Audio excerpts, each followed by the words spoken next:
ಎಲ್ರಿಗೂ ನಮಸ್ಕಾರ boss, welcome back to Sagar stories. ಮಗ 22ನೇ ತಾರೀಕಿಂದ ಸ್ಟಾರ್ಟ್ ಆಗ್ತಿರುವಂಥ ಇಂಡಿಯಾ ವರ್ಸಸ್ ಇಂಗ್ಲೆಂಡ್ T20 ಸೀರೀಸಿಗೆ ನಮ್ಮ ಇಂಡಿಯಾದು ಪ್ರಾಬಬಲ್ ಪ್ರಿಡಿಕ್ಟೆಡ್ ಸ್ಟ್ರಾಂಗೆಸ್ಟ್ 11 ಯಾವ ಥರ ಇರಬೇಕು ಮೊದಲನೇ ಮ್ಯಾಚಿಗೆ 15 ನೋಡ್ಬಿಟ್ಟು ನಾನು ಡಿಸೈಡ್ ಮಾಡ್ತಿದ್ದೀನಿ.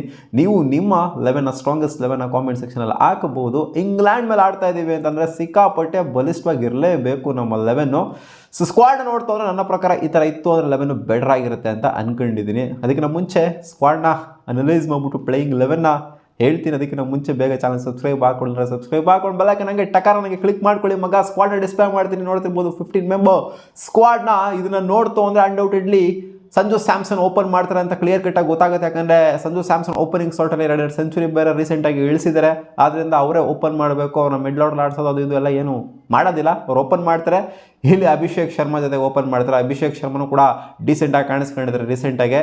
ಇಲ್ಲಿ ಮಿಕ್ದವ್ರನ್ನ ಬಿಡ್ತು ಅಂತಂದರೆ ಯಾರು ಅಂಥ ಓಪನಿಂಗ್ ಸಾರ್ಟಲ್ಲಿ ಫಿಲ್ ಮಾಡುವಂಥ ಪೇರ್ ಏನು ಕಾಣಿಸ್ತಾ ಇಲ್ಲ. ಅದರಿಂದ ಸಂಜು ವಿತ್ ಅಭಿಷೇಕ್ ಶರ್ಮನೇ ಪರ್ಫೆಕ್ಟ್ ಪೇರ್ ಆಗಿರ್ತಾರೆ. ನಂಬರ್ 3 ತಿಲಕ್ ವರ್ಮಾ ಅವರು ಬರುವಂಥ ಸಾಧ್ಯತೆ ಇದೆ. ಅವರು ಕೂಡ ಸಾಲಿಡ್ ಟಚ್ಚಲ್ಲಿ ರೀಸೆಂಟಾಗಿ T20ಸಲ್ಲಿ ಕಾಣಿಸ್ಕೊಂತಿದ್ದಾರೆ ಇಂಟರ್ನ್ಯಾಷನಲ್ ಸ್ಟ್ಯಾಂಡರ್ಡ್ಸಲ್ಲಿ. ಸೊ ಅದರಿಂದ ತಿಲಕ್ ವರ್ಮನ ಇಲ್ಲಿ ಅಲ್ಲಾಡ್ಸೋಕ್ಕಾಗಲ್ಲ ನಂಬರ್ 3 ಸ್ಲಾಟ್ನ. ನಂಬರ್ 4 ಅದೇ ನಂಬರ್ 3 ಸೂರ್ಯ ಬಂದರೂ ಬರ್ಬೋದು ಅಥವಾ ತಿಲಕ್ ವರ್ಮಾ ಬಂದರೂ ಬರ್ಬೋದು, ವೇರಿಯೇಷನ್ ಆಗುತ್ತೆ ಇಲ್ಲಿ. ಸೊ ತಿಲಕ್ ವರ್ಮಾ ಆಯಿತು ಅಂತಂದರೆ ಸೂರ್ಯಕುಮಾರ್ ಯಾದವ್ ಹೊಸ ಕ್ಯಾಪ್ಟನ್ ಆಡ್ತಾರೆ. ಅವ್ರನ್ನ ಬಿಟ್ಬಿಟ್ಟು ಇನ್ಯಾರು ಆಡಿದಾಗುತ್ತೆ ಅಲ್ಲಿ. ಸ್ಕೈ ಸ್ವಲ್ಪ ಫಾರ್ಮು ಸ್ವಲ್ಪ ಕೆಳಗಡೆ ಬಂದಿದೆ ರೀಸೆಂಟಾಗಿ, ಏನು ಆ ಪಟ್ಟಿ ಏನು ಸೌಂಡ್ ಮಾಡ್ತಾ ಇಲ್ಲ. ಸೊ ಈ ಸೀರೀಸಲ್ಲಿ ಹೋಪ್ಫುಲಿ ಹಳೇ ಸೂರ್ಯಕುಮಾರ್ ಯಾದವ್ನ ಮತ್ತೆ ನೋಡ್ಬೋದು ಅಂತ ಅಂದ್ಕೊಂಡಿದ್ದೀವಿ. ಆ ಟ್ರೆಂಡ್ ಕ್ರಿಯೇಟ್ ಮಾಡ್ತಿಲ್ಲ ಸೂರ್ಯ, ಅವನ ಅಜ್ಜಿ ಸ್ಕೈಸ್ ದ ಲಿಮಿಟ್ ಅಂತ ಹೇಳ್ತಿದ್ವಲ್ಲ, ಆ ಥರ ಈ ಸೀರೀಸಲ್ಲಿ ಬರುತ್ತೆ ಅಂತ ಅಂದ್ಕೊಂಡಿದ್ದೀನಿ. ರೀಸೆಂಟ್ ಸೀರೀಸಲ್ಲಿ ಇವ್ರ ಕ್ಯಾಪ್ಟನ್ಸಿ ಪರ್ಫಾರ್ಮೆನ್ಸ್ ಜಾಸ್ತಿ ಇತ್ತೆ ಹೊರತು ಇಂಡಿವಿಜುವಲ್ ಪರ್ಫಾರ್ಮೆನ್ಸ್ ಅಷ್ಟೇನಾಗಿ ಬಂದಿರಲಿಲ್ಲ. ಈ ಸೀರೀಸಲ್ಲಿ ನಾನು ಕ್ಯಾಪ್ಟನ್ಸಿ ಜೊತೆಗೆ ಇಂಡಿವಿಜುವಲ್ ಪರ್ಫಾರ್ಮೆನ್ಸ್ನು ಕೂಡ ಎಕ್ಸ್ಪೆಕ್ಟ್ ಮಾಡ್ತೀನಿ ನಮ್ಮ ಸ್ಕೈಯಿಂದ. Number 5 it's Nitish Kumar Reddy. ಏನು ಗುರು ಇವರು ಆಡ್ತಿರೋದು ಇಂಟರ್ನ್ಯಾಷನಲ್ ಸ್ಟ್ಯಾಂಡರ್ಡ್ಸಲ್ಲಿ, ಟೆಸ್ಟ್ ಕ್ರಿಕೆಟೇ ಆಗಿರಲಿ T20 ಆಗಿರಲಿ ಸಿಕ್ಕಾಪಟ್ಟೆ ಹೆಸರು ಮಾಡಿಬಿಟ್ಟಿದ್ದಾರೆ ರೀಸೆಂಟಾಗೆ. T20 ಕೂಡ ಮಸ್ತಾಗಿ ಆಡಿದ್ದಾರೆ. ಇವರು T20 ಪರ್ಫಾರ್ಮೆನ್ಸ್ ಮೇಲೇ ಅವ್ರಿಗೆ ಸಿಕ್ಕಿದ್ದು ಆಪರ್ಚುನಿಟಿ ಟೆಸ್ಟ್ ಸ್ಕ್ವಾಡಲ್ಲಿ. ಸೊ ಆಬ್ವಿಯಸ್ಲಿ ಅವ್ರನ್ನ ಆಡಿಸ್ಲೇಬೇಕು. Number 5 quality allrounder, wicket taking ability ಕೂಡ ಇದೆ. ಕರೆಂಟ್ ಫಾರ್ಮ್ನ ನೋಡ್ತಾ ಹೋದ್ರೆ ಇವ್ರು ಬಿಟ್ಟು ಹೋಗೋಕ್ಕಾಗದೇ ಇಲ್ಲ ಗರೋ, ಆ ಥರ ಇದ್ದಾರೆ ಇವಾಗ ನಿತೀಶ್ ಕುಮಾರ್ ರೆಡ್ಡಿ. ಪಕ್ಕ ಶೋರಾಗಿ ಆಡ್ತಾರೆ ಲೆವೆಲಲ್ಲಿ. ನಂಬರ್ 6 ರಿಂಕು ಸಿಂಗ್ ಅವರು ಆಡುವಂಥ ಸಾಧ್ಯತೆ ನನಗೆ ಕಾಣಿಸ್ತಾ ಇದೆ. ಇಲ್ಲಿ ರಿಂಕು ಸಿಂಗ್ ಆಡ್ತಾರ ಅಥವಾ ಧ್ರುವ್ ಜುರಲ್ ಆಡ್ತಾರ? ಒಂದು ಕ್ವೆಶನ್ನು. ಧ್ರುವ್ ಜುರಲ್ಗೆ ಅಷ್ಟೇನಾಗಿ ಆಪರ್ಚುನಿಟಿಗಳು ರೀಸೆಂಟಾಗಿ ಸಿಗ್ತಾ ಇಲ್ಲ. ಜುರಲ್ನ ಆಡಿಸ್ಬಿಟ್ಟು ರಿಂಕುನ ಸ್ವಲ್ಪ ಕೂರ್ಸನಾಗೋರು. ರಿಂಕುನ ಬೇಜಾನ್ ಸೀರೀಸಲ್ಲಿ ಆಡಿಸ್ತಾ ಇದ್ದೀವಿ ನಾವು. ಇಲ್ಲಿ ಜುರಲ್ನ ಆಡ್ಸೋಣ ಅಂತ ಆಡಿಸ್ಬೋದು. ಬಟ್ ರಿಂಕು ಸಿಂಗನೇ ಮೈನ್ ಪ್ರಿಫರೆನ್ಸ್ ಆಗಿರ್ತಾರೆ T20ಸಲ್ಲಿ ಅಂತ ಅಂದ್ಕೊಂಡಿದ್ದೀನಿ. ರಿಂಕುನ ಅದಕ್ಕೋಸ್ಕರನೇ ಇಟ್ಟಿರೋದು ನಾನು ಲೆವೆನಲ್ಲಿ. Number 7 Hardik Pandya up the order ಬರ್ತಾರೋ ಡೌನ್ ದ ಆರ್ಡ್ರ್ ಬರ್ತಾರೋ ಗೊತ್ತಿಲ್ಲ. ಹಾರ್ದಿಕ್ ಪಾಂಡ್ಯ ಇಲ್ಲಾಗೋರು ನಿತೀಶ್ ರೆಡ್ಡಿ ನಮಗೆ ಕೆಳಗಡೆ ಬಾರಪ್ಪ, ನಾನು ಮೇಲ್ಗಡೆ ಹೋಗ್ತೀನಿ, ನಾನು ಸೀನಿಯರ್ ಕ್ರಿಕೆಟ್ರು. ಹಾರ್ದಿಕ್ ಪಾಂಡ್ಯ ಗೊತ್ತಾನೆ ಬುದ್ಧಿ ಹೆಂಗಿರುತ್ತೆ ಅಂತ. ಇಲ್ಲಮ್ಮ ಸೂರ್ಯ ನಾನು ಹೋಗ್ತೀನಿ ಮೇಲ್ಗಡೆ, ನಾನು ನಂಬರ್ 5 ಹೋಗ್ತೀನಿ, ನಿತೀಶ್ ಕುಮಾರ್ ರೆಡ್ಡಿ ನಂಬರ್ 7 ಆಡಲಿ ಅಂತ ಹೇಳ್ತಾರೆ. ಬಟ್ ನನ್ನ ಪ್ರಕಾರ ನಿತೀಶ್ ಕುಮಾರ್ ರೆಡ್ಡಿ ಮೇಲೆ ಬಂದರೆ ಚೆನ್ನಾಗಿರುತ್ತೆ. ಹಾರ್ದಿಕ್ ಪಾಂಡ್ಯ ನಂಬರ್ 7 ಬಂದರೆ ಚೆನ್ನಾಗಿರುತ್ತೆ. ಬಟ್ ಹಾರ್ದಿಕ್ ಪಾಂಡ್ಯನೇ ನಂಬರ್ 5 ಬರ್ತಾರೆ, ನಿತೀಶ್ ಕುಮಾರ್ ರೆಡ್ಡಿನೇ 7 ಬರ್ತಾರೆ ಅಂತ ಅನ್ಕೊಂಡಿದ್ದೀನಿ. ನೋಡೋಣ ಏನಾಗುತ್ತೆ ಅಂತ. ನಂಬರ್ 8 ಅಕ್ಷರ್ ಪಟೇಲ್ ಆಡಲೇಬೇಕು. ಸಿಕ್ಕಾಪಟ್ಟೆ ಬ್ಯಾಟಿಂಗ್ ಡೆಪ್ತ್ ಇದ್ದವರು. ನನ್ನ ಈ ಒಂದು 11 ನೋಡ್ತು ಅಂದರೆ ನಂಬರ್ 8ವರೆಗೂ ಕೂಡ ಒಂಥರ ಹಾಕೊಂಡು ಚಚ್ಚೋವಂಥ ಬ್ಯಾಟ್ರಿಗಳೇನೇ ಇರೋದು ಅಕ್ಷರ್ ಪಟೇಲ್ ಅವ್ರಿಗೂ ಕೂಡ. ಅದಾದಮೇಲೆ ಶಮಿ ಬರ್ತಾರೆ. ಶಮಿ ಅಂತೂ ಶೋರ್ ಆಗಿ ಲೆವೆಲ್ ಇರಲೇಬೇಕು, ಆಡ್ತಾರೆ. Starting from the very first match ಇಲ್ಲಿ 3 ಮ್ಯಾಚು, ಆಮೇಲೆ ಅಲ್ಲಿ ODI ಸೀರೀಸಲ್ಲಿ 3 ಮ್ಯಾಚು ಆಡ್ಬಿಟ್ಟೇ ಅವ್ರು ಚಾಂಪಿಯನ್ಸ್ ಟ್ರೋಫಿಗೆ ಹೋಗ್ಬೇಕು. ಯಾಕಂದರೆ ಅವರು ಫಿಟ್ನೆಸ್ ಟೆಸ್ಟು ಕೂಡ ಇಲ್ಲಿ ಆ್ಯಕ್ಚುಲಿ ಆಗಬೇಕು. ಅಂದರೆ ಏನು ಚಾಂಪಿಯನ್ಸ್ ಟ್ರೋಫಿ ಸ್ಕ್ವಾಡ್ನ ಈಚೆ ಹಾಕ್ಬಿಡ್ತಾರೆ ಅಂತಲ್ಲ, ನೆಟ್ಟಿಗೆ ಪರ್ಫಾರ್ಮ್ ಮಾಡಿಲ್ಲ ಅಂತಂದರೆ.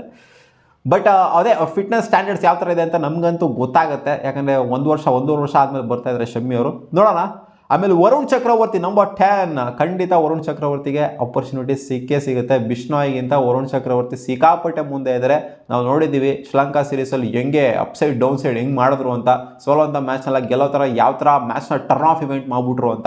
ಸೊ ಅದರಿಂದ ವರುಣ್ ಚಕ್ರವರ್ತಿ T20s ಅಂತ ಬಂದಾಗ ಆಪರ್ಚುನಿಟಿ ಕೊಡಲೇಬೇಕು, ಕಣ್ಣು ಮುಚ್ಕೊಂಡು ಕೊಡಬೇಕು. ಬಿಷ್ಣೋಯ್ಗಿಂತ ಮುಂದೆ ಇದ್ದಾರೆ.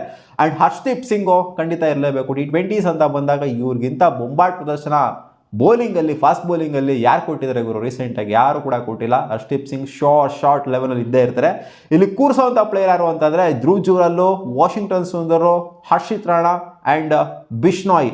ಹರ್ಷಿತ್ ರಾಣಾ ಗುರು ಕೂರಿಸ್ತಾ ಇದೆ ಇಲ್ಲಿ ಅಂತ ಕೇಳಿದ್ರೆ, ಏನು ಗುರು ಇಲ್ಲಿ 3 ಫಾಸ್ಟ್ ಬೌಲಿಂಗ್ ಆಪ್ಷನ್ ಇಟ್ಕೊಂಡು ಹೋಗಬೇಕು ತಾನೆ ಅಂತ ಕೇಳಿದ್ರೆ ಬೇಕಾಗಿಲ್ಲ, ಅವಶ್ಯಕತೆ ಇಲ್ಲ. ಇಲ್ಲಿ ನಿತೀಶ್ ಕುಮಾರ್ ರೆಡ್ಡಿ ಮತ್ತು ಹಾರ್ದಿಕ್ ಪಾಂಡ್ಯ ಕೇಪಬಿಲಿಟಿ ಇದೆ. ಹಾರ್ದಿಕ್ ಪಾಂಡ್ಯ 4 ಓವರ್ ಹಾಕುವಂಥ ಕೇಪಬಿಲಿಟಿ ಇದೆ. ಹಂಗೂ ಬೇಕು ಅಂದರೆ ನಿತೀಶ್ ಕುಮಾರ್ ರೆಡ್ಡಿನೂ ಕೂಡ ಹಾಕ್ತಾರೆ ಸ್ವಲ್ಪ ಮೀಡಿಯಂ ಪೇಸ್ ಬೌಲಿಂಗ್ನ. ಹರ್ಷದೀಪ್ ಸಿಂಗು ಜೊತೆಗೆ ಶಮಿ ಸೇರ್ಕೊಂತು ಅಂದರೆ ಬೇಜಾನ್ ಲಕ್ಸುರಿ ಆಗೋಗ್ಬಿಡುತ್ತೆ. ಇಲ್ಲಿ ವರುಣ್ ಚಕ್ರವರ್ತಿ, ಅಕ್ಷರ್ ಪಟೇಲ್ ಸೇರ್ಕೊಂತು ಅಂತಂದರೆ ಸ್ಪಿನ್ ಡಿಪಾರ್ಟ್ಮೆಂಟಲ್ಲಿ ಲಕ್ಸುರಿ ಆಗುತ್ತೆ. ತಿಲಕ್ ವರ್ಮನು ಆಗ್ತಾರೆ, ಬೇಕಾದ್ರೆ ಅಭಿಷೇಕ್ ಶರ್ಮನು ಕೂಡ ಬೌಲಿಂಗ್ ಆಗ್ತಾರೆ. ಹಂಗೂ ಬೇಕು ಅಂದರೆ ಸೂರ್ಯಕುಮಾರ್ ಯಾದವ್ ಕೂಡ ಬೌಲಿಂಗ್ ಹಾಕುವಂಥ ಕೇಪಬಿಲಿಟಿ ಖಂಡಿತ ಇದೆ. ಸೊ ಅದರಿಂದ ನನಗೇನೋ ಇದು ಬ್ಯಾಲೆನ್ಸ್ಡ್ ಆಗಿ ಕಾಣಿಸ್ತಾ ಇದೆ. ಆ್ಯಂಡ್ ಬೌಲಿಂಗ್ ಆಪ್ಷನ್ ಕೂಡ ಸುಮಾರು ಇರೋದ್ರಿಂದ ಇದನ್ನು ಪ್ರೂವ್ ಮಾಡ್ಕೊಂಡಿದ್ದಾರೆ. ಶ್ರೀಲಂಕಾ ಸೀರೀಸಲ್ಲಿ all are capable to bowl ಅಂತ ತೋರಿಸ್ಕೊಂಡು ಕೊಟ್ಟಿದ್ದಾರೆ ಸೂರ್ಯಕುಮಾರ್ ಯಾದವ್ ಅವರ ಕ್ಯಾಪ್ಟನ್ಸಿಲಿ. ಯಾಕಂದರೆ ಆಲ್ಮೋಸ್ಟ್ ಎಲ್ಲ 8 ಜನ ಎಲ್ಲ ಬೌಲಿಂಗ್ ಮಾಡಿಬಿಟ್ಟಿದ್ರು ಆ ಒಂದು ಸೀರೀಸಲ್ಲಿ. ಅಪ್ಸೈಡ್ ಡೌನ್ ಸೈಡ್ ಆಗೋಗ್ಬಿಟ್ಟಿತ್ತು, ಏನೋ ಒಂಥರ ಔಟ್ ಆಫ್ ದ ಬಾಕ್ಸಲ್ಲಿ ಯೋಚನೆ ಮಾಡಿಬಿಟ್ರು ಸೂರ್ಯಕುಮಾರ್ ಯಾದವ್ ಅವರು ಶ್ರೀಲಂಕಾ ಸೀರೀಸಲ್ಲಿ. ಒಂಥರ ಅವರು ಸೈಕ್ ಆಗೋಗ್ಬಿಟ್ರು ಶ್ರೀಲಂಕಾದವರು. ಸೊ ಆ ಥರ ಇಂಗ್ಲೆಂಡ್ ಅವ್ರನ್ನ ಇಲ್ಲಿ ಸೈಕ್ ಮಾಡ್ತಾರೆ ಅಂತ ಅನ್ಕೊಂಡಿದ್ದೆ ಸೂರ್ಯಕುಮಾರ್ ಯಾದವ್ ಅವರು. ನೋಡೋಣ ಅದೇನಾಗುತ್ತೆ ಅಂತ. ನನಗೇನೋ ಇದು ಬಲಿಷ್ಠವಾಗಿ ಕಾಣಿಸ್ತಾ ಇದೆ ಗುರು. ಬ್ಯಾಟಿಂಗ್ ಡೆಪ್ತ್ ವಿಚಾರದಲ್ಲಾಗಿರಲಿ, ಜೊತೆಗೆ ಬೌಲಿಂಗ್ ಆಪ್ಷನ್ಸ್ ವಿಚಾರದಲ್ಲಾಗಿರಲಿ ಸ್ಟ್ರಾಂಗ್ ಆಗಿ ಕಾಣಿಸ್ತಾ ಇದೆ. ಹರ್ಷಿತ್ ರಾಣಾನ ಕೂರಿಸಿರೋದು ಒಂದೇ ರೀಸನ್ಗೆ, ಏನಕ್ಕೆ ಅಂತಂದರೆ ಇಲ್ಲಿ ಹರ್ಷದೀಪ್ ಸಿಂಗಿಗೆ ಆಪರ್ಚುನಿಟಿ ಕೊಡಬೇಕಂದ್ರೆ ಅವರು ಚಾಂಪಿಯನ್ಸ್ ಟ್ರೋಫಿನ ಆಡ್ತಾ ಇದ್ದಾರೆ. ಹರ್ಷದೀಪ್ ಸಿಂಗ್ ಆಡ್ತಾನೆ, ಆಮೇಲೆ ಶಮಿಗೆ ಆಪರ್ಚುನಿಟಿ ಕೊಡಲೇಬೇಕು, ಅವರು ಕೂಡ ಚಾಂಪಿಯನ್ಸ್ ಟ್ರೋಫಿನ ಆಡ್ತಿದ್ದಾರೆ. ಆದ್ದರಿಂದ ಇವರಿಗೆ ಸ್ವಲ್ಪ ಸೈಲೆಂಟ್ ಆಗಿರಪ್ಪ ಅಂತ ಕೂರಿಸಿದ್ದೀನಿ ನಾನು. ಆಮೇಲೆ ಬಿಷ್ಣೋಯ್ ಅದೇ ಹೇಳಿದ್ನಲ್ಲ, ವರುಣ್ ಚಕ್ರವರ್ತಿ ಅವ್ರು ಸಿಕ್ಕಾಪಟ್ಟೆ ಮುಂದೆ ಇದೆ, ಅದಕ್ಕೋಸ್ಕರ ಕೂರಿಸಿದ್ವಿ. ಆ್ಯಂಡ್ ವಾಷಿಂಗ್ಟನ್ ಸುದ್ದವ್ರಿಗೆ ಇಲ್ಲಿ ಅಕ್ಷರ್ ಪಟೇಲ್ಗೆಲ್ಲ ಕಂಪೇರ್ ಮಾಡ್ತು ಅಂತಂದರೆ ಅವ್ರಿಗೆ ಇಲ್ಲ ಅವಕಾಶ ಸಿಗೋದು ಸಿಕ್ಕಾಪಟ್ಟೆ ಡೌಟು. ಅದಕ್ಕೋಸ್ಕರ ಈಚೆ ಕಡೆ ಕೂರಿಸಿದ್ದೀನಿ. ಧ್ರುವ್ ಜುರಾಲು ರಿಂಕು ಸಿಂಗ್ ಅವ್ರ ಜಾಗದಲ್ಲಿ ಬೇಕಾದ್ರೆ ಆಡ್ಬೋದು, ಬಟ್ ರಿಂಕು ಸಿಂಗೇ ಮೇನ್ ಪ್ರಿಫರೆನ್ಸ್ ಆಗಿರ್ತಾರೆ. ಸೊ ಈ 11 ಖಂಡಿತ ಆಡುತ್ತೆ ಅಂತ ನಾನು ಅನ್ಕೊಂಡಿದ್ದೀನಿ. 4 ಜನ ಈಚೆ ಕಡೆ ಇರ್ತಾರೆ, ಈ 11 ಶೋರ್ ಆಗುತ್ತೆ ಅಂತ. ನಿಮ್ಮ 11 ಕಾಮೆಂಟ್ ಸೆಕ್ಷನ್ ಕಾಮೆಂಟ್ ಮಾಡಿ ತಿಳಿಸಿ. ಸಿಗೋಣ ಮುಂದಿನ ವಿಡಿಯೋದಲ್ಲಿ ಗಾಯ್ಸ್. ಬಾ.